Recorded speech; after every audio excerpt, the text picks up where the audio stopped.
Moin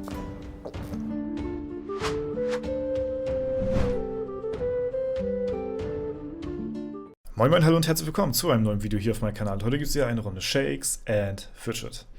Ja, was soll ich sagen? Das erste Video nach dem 2000. Special-Video. Ich hoffe, es hat euch gefallen.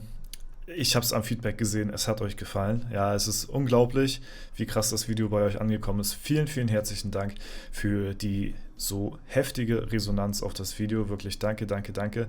Und herzlich willkommen natürlich auch an alle neuen Leute, die dazu gestoßen sind. Ja, der ein oder andere von euch wird wahrscheinlich eine Ingame-Benachrichtigung bekommen haben, die ja, aufgeploppt ist im Spiel. Ja, wo es denn hieß, dort sei bei Player Games. Und ja, das bin ich. Grüße.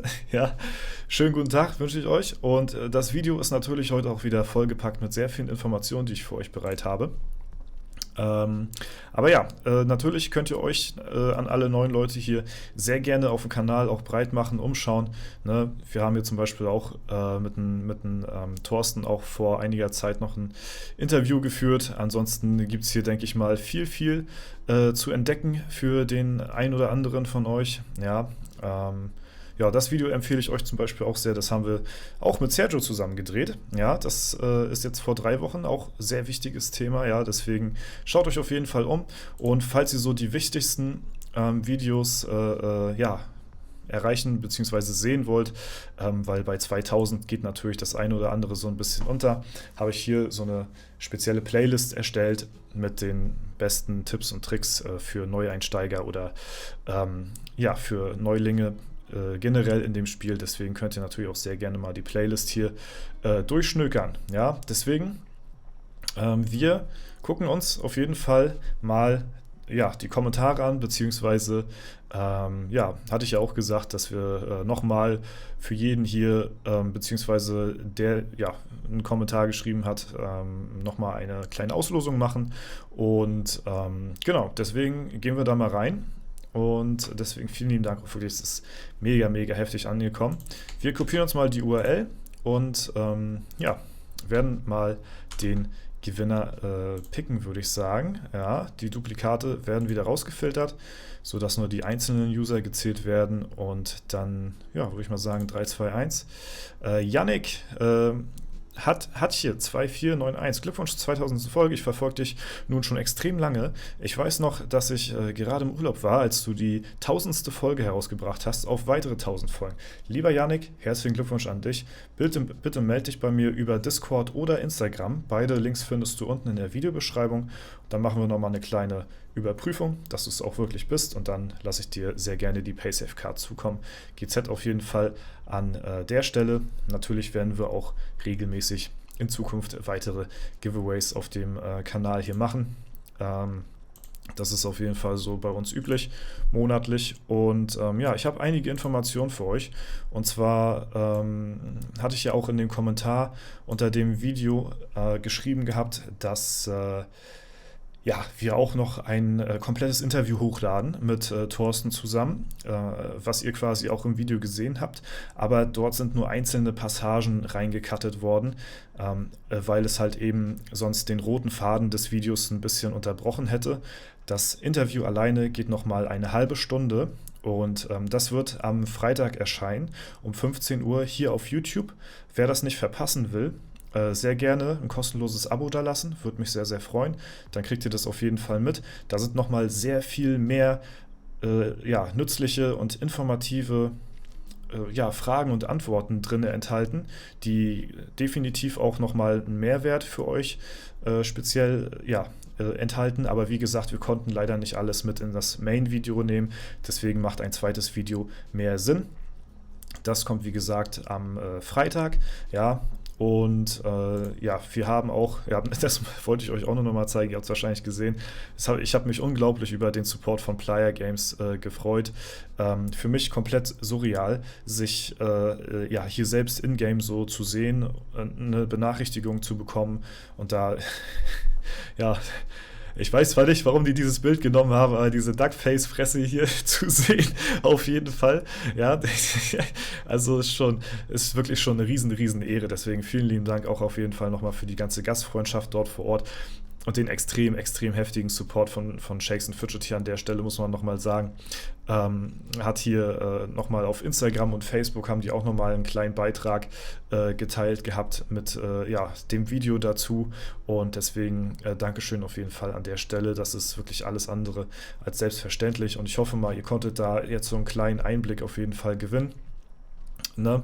Die Kommentare zu dem Video sind eigentlich zu 99% positiv. Ne? Hier und da wurde mal so geschrieben, dass ich vielleicht ein bisschen unmotiviert oder so aussah an der einen oder anderen Stelle.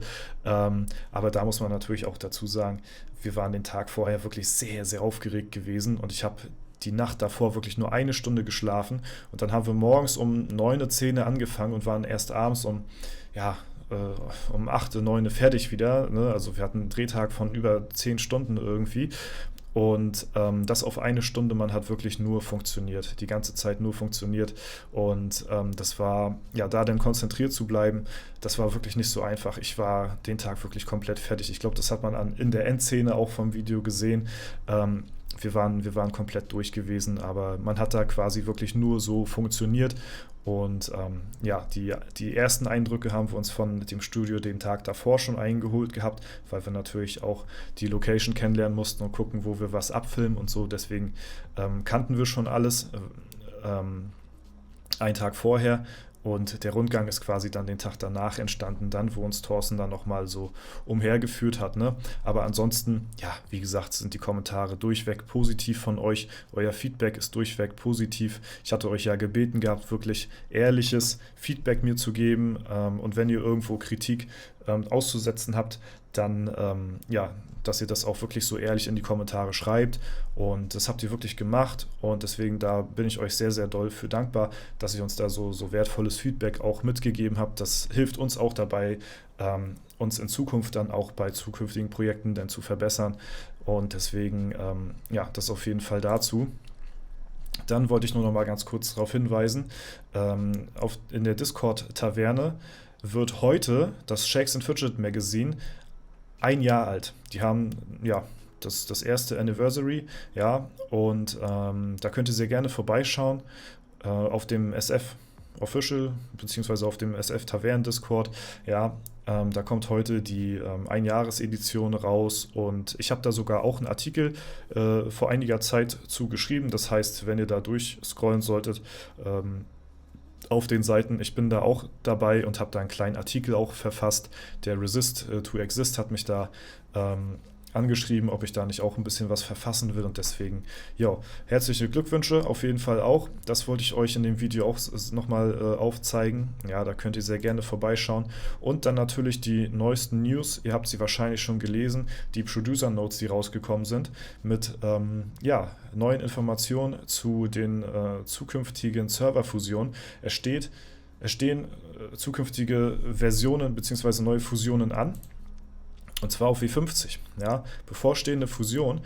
Diese Welt wird am 6.2.25 mit anderen Spielwelten zu einer neuen gemeinsamen Spielwelt fusioniert. Während der Fusion wird diese Spielwelt für einige Stunden nicht erreichbar sein. Ne?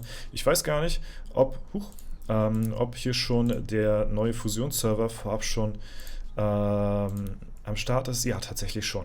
Ja, also wir haben hier meinen Krieger auf W50 mit anderen internationalen Welten. Es sind tatsächlich relativ wenig. Wir hatten vor kurzem ja mal ein Video gemacht, welche Server so in Frage kämen, und da waren tatsächlich mehr mit dabei. Aber hier haben wir tatsächlich nur Welt 46 bis 50. Ja, also das ist echt nicht viel, auf jeden Fall. Und das wird dann F24 dann widerspiegeln. Also die Server sind hier mit dabei. Vielleicht ist ja jemand von euch mit dabei, der auf F24 mit am Start ist. Ansonsten haben wir hier auch schon sogar F25 und wann der online geht. Ne? Also die beiden Welten gehen parallel online. Also das sind 2 Fusionen dann gleichzeitig. Hier haben wir dann halt eben noch weitere internationale Welten und ein paar lokale, darunter auch die Welt 43 Deutschland, was wahrscheinlich für einen Großteil der Zuschauer hier vielleicht relevant ist. Ja, das wollte ich euch nur noch mal aufzeigen. Und wie gesagt, da gibt es jetzt ein paar Neuigkeiten dazu. Und zwar finden zukünftige Fusionen jetzt ein bisschen anders statt. Auch im Jahr 25 werden wir, wie angekündigt, mit der Fusion von Spielwelten fortfahren. Die betroffenen Spielwelten werden rechtzeitig im Voraus informiert. Nach den letzten Fusionen haben wir wertvolles Feedback aus der Community erhalten. Es wurde angemerkt, dass die Altersunterschiede zwischen den Spielwelten und den darin befindlichen Charakteren für die jüngeren Charaktere einen Nachteil darstellen. Diese haben es schwer, konkurrenzfähig in der fusionierten Spielwelt zu bleiben. Um diese Nachteile zu mildern, werden wir ab sofort folgende Maßnahmen ergreifen, wenn Spielwelten fusioniert werden. Level-Ups. Für jede Spielwelt, die Teil einer Fusion ist, wird die Zeit zwischen dem eigenen Serverstart und dem Serverstart der ältesten Server der Fusion in Monaten berechnet, in Klammern gerundet auf 0,5 Monate. Der daraus resultierende Faktor wird mit 2 multipliziert, um die Anzahl der Level zu bestimmen, um die ein Charakter erhöht wird. Goldbonus, der oben genannte Zeitfaktor wird auch hier berücksichtigt. Zudem spielt das Charakterlevel unmittelbar vor der Fusion eine Rolle bei der Berechnung des Goldbonus. Grob gesagt erhält man pro Monat ungefähr die Goldmenge, die man aus Expeditionen erhalten würde, wenn man an etwa 25 Tagen im Monat jeweils 320 Alu verbraucht und dabei der Greifendrache oder Drachengreif aktiv ist. Wir streben mit dieser Maßnahme an, einen gerechteren Wettbewerb auf fusionierten Spielwelten zu fördern und das Spielerlebnis auf diesen Welten attraktiver zu gestalten. Ja? Da natürlich erstmal seid ihr gefragt. Ich möchte mal sehr gerne eure Meinung dazu wissen. Schreibt mir das sehr gerne mal in die Kommentare, wie ihr das seht, was ihr davon haltet und was ihr dazu sagt. Ich denke mal, ein Großteil der Spieler sind jetzt erstmal davon nicht betroffen, weil die meisten Fusionen ja mittlerweile schon durch sind. Aber natürlich spielen auch viele noch auf den letzten internationalen Welten, die halt eben jetzt auch hier davon betroffen sind. Beziehungsweise sorgt das Ganze natürlich so ein bisschen für gespaltene Meinungen, sag ich mal, weil auf der einen Seite kann man natürlich so ein bisschen nachvollziehen, wie hier so der Gedankengang ist, wie halt die Entscheidung zustande kam, dass halt eben solche alten Server und neuen Server, wenn die zusammengelegt werden, halt eben einen gewissen Unterschied darstellen. Das ist ja irgendwo klar, weil die halt eben dann eine gewisse Zeitspanne dazwischen liegt. Auf der anderen Seite ist es halt so, dass halt eben die Spieler, die jetzt ein bisschen neuer sind beziehungsweise auf neueren Servern spielen, natürlich jetzt diesen Vorteil haben, dass die halt eben jetzt ein paar Boosts bekommen, die sie eigentlich gar nicht so im Normalfall gehabt hätten. Und ich habe hier auch sogar ein Bild, das hatte, glaube ich, der Tim hatte das in der Taverne gepostet gehabt und hier sieht man ganz interessant mal so die Vorher-Nachher-Vergleiche. Jetzt mal zum Beispiel anhand von mir. Auf W50 haben wir hier den Dortzer jetzt gerade mit dem Level, den Base-Stats. Das sind so jetzt, sage ich mal, die interessanten Fakten. Und dann haben wir hier halt eben die Level, die ich plus machen würde, plus die Stats, die ich dazu bekomme und halt eben das neue Ergebnis, wie es halt eben nach der Fusion aussieht. Also da hat der Tim das schon mal hier so anhand der Ehrenhalle so ein bisschen durchkalkuliert. Vielen lieben Dank auch an der Stelle hier. Sehr, sehr nützlich und informativ. Und wollte ich euch nur noch mal zeigen, wie das Ganze jetzt hier auf dem neuesten fusionierten Server dann aussehen wird, wo wir dann landen mit unserem Level und den Statpunkten. Ja? Also zum Beispiel die Leute, die auf alten Servern spielen, die kriegen zum Beispiel nicht so viele Statpunkte und Level dazu, weil die halt natürlich diesen zeitlichen Vorteil gehabt haben, auf dem ältesten Server zu spielen. Ja, auf den neueren Servern, jetzt auf W50, der ist ja neuer im Vergleich zu W47, haben die natürlich einen Multiplikator, der halt durch die Monate multipliziert wird und dadurch halt eben sich hier so ein Stat- und Level-Boost hervorgibt, um halt eben den Gap bzw. den Abstand zwischen den alten und den neuen Servern ein wenig zu komprimieren, damit jeder so trotzdem einigermaßen auf Augenhöhe ist. Ist natürlich sehr kontrovers, das Ganze. Ne? Also, wie gesagt, ich würde mal sehr, sehr gerne eure Meinung dazu in den Kommentaren wissen, was ihr dazu sagt. Lese ich mir sehr, sehr gerne mal durch. Ich muss sagen, ich finde es ein bisschen, also, ja, wie soll ich sagen? Also es wirft halt vieles so durcheinander, ne? Auch so jetzt zum Beispiel die Leute, die sich vielleicht auch in der Dungeon-Pause jetzt befinden, in Zukunft dann oder so, ne? Für die ist es natürlich ein bisschen weird und ja, generell, dass man halt eben so Level und Stat-Punkte geschenkt bekommt halt eben. Ähm, ja, ich bin da auch, muss ich ehrlich sagen, ein bisschen zwiegespalten. Also ich weiß noch nicht ganz, was ich dazu sagen soll, was ich davon halten soll. Ne, wie gesagt, ich kann wieder so auf jeden Fall beide Seiten verstehen. Ich möchte mich da natürlich auch so neutral wie möglich äußern, ohne irgendwie voreingenommen zu sein oder so. Ja, weil es kann natürlich auch, ja, es ist natürlich auch, die negative Seite ist natürlich ganz klar hier an der Stelle, die Leute, die jetzt schon länger gespielt haben, die haben natürlich auch dementsprechend vielleicht mehr Geld, mehr Zeit und alles investiert. Ja, ja, vor allen Dingen Zeit und Geld. Ne? Und das wird jetzt halt einfach ja, so nichtig gemacht, weil die halt eben auf den gleichen Server spielen, wie halt eben Accounts, die noch nicht so viel Zeit vielleicht in das Game gepackt haben. Geld ist natürlich eine andere Sache. W50-Spieler sind natürlich extrem krass, das muss man mal so sagen. Ne? Und ja, die werden jetzt halt eben geboostet und ja, müssen halt weniger Prozedere durchlaufen, um halt eben trotzdem auf der gleichen Stufe zu sein, wie jemand, der halt eben so viel mehr Zeit rein investiert hat. Und ja, ist natürlich für die Leute so ein bisschen ein Downer, sag ich mal. Ne? Also auch hier hat man natürlich nicht ganz faire Bedingungen, was das angeht. Also es ist schwer natürlich faire Bedingungen generell bei Serverfusion zu machen.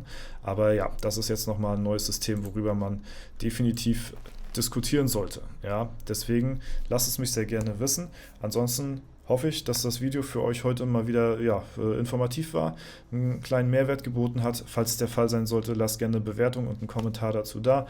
Ansonsten wünsche ich euch noch einen super schönen Tag. Vielen Dank fürs Zuschauen. Viel Spaß beim ja, Herumstöbern auf meinem Kanal an alle neuen Leute, die jetzt vielleicht durch den Ingame-Post dazugekommen sind. Vielen lieben Dank nochmal an der Stelle, dass ihr hier da bleibt und mir vielleicht eine Chance gibt. Und ja, bei mir könnt ihr auf jeden Fall Daily Uploads erwarten ab heute wieder. Ne? Gestern haben wir einen Tag Pause gemacht, weil das natürlich ein Special-Video den Tag davor gewesen ist. Und da wollte ich natürlich den Leuten genug Zeit geben, um halt eben ja, das Video auch zu konsumieren. Deswegen nach solchen Special-Videos mache ich immer einen Tag Videopause. Aber ab heute geht es natürlich wieder weiter daily im Business. Und ja, deswegen danke für alles. Haut rein und bis zum nächsten Mal.